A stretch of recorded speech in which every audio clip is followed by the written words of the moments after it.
Most people have no idea how much supermarket honey is actually fake. Heated, filtered, diluted, even sometimes mixed with syrups. Today I'm breaking down the biggest red flags to look out for and what real honey should actually look like. The global honey industry is messy. Demand is high, supply is limited, and honey is one of the most commonly adulterated foods in the world. But once you know what to look for, spotting fake honey can be surprisingly easy.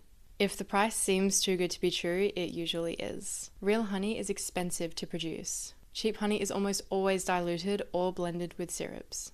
Look out for labels like packed from local and imported ingredients or honey blend. If they won't tell you the floral source or the region, that's a problem. Raw honey naturally crystallizes over time. It's a sign of purity. If your honey stays perfectly liquid for years, it's been heated, filtered, or diluted. But did you know that Jarrah honey is one of the rare exceptions? Because it's naturally low glucose, it resists crystallization. So if your Jarrah stays liquid, that's actually a sign of purity, not processing. Real honey contains microscopic pollen. If it looks too perfect, too clear, too uniform, it's probably been ultra filtered. And when pollen is removed, you can't trace where it came from. Now, runny honey can indicate dilution, but fake honey can also be thickened. So this one only really counts when you see it alongside the other red flags. If there's no TA, MGO, UMF, or lab certification, then there's no proof that the honey does anything for your body. And here's the nuance people almost never hear about. When honey is marketed purely on MGO, like in Manuka,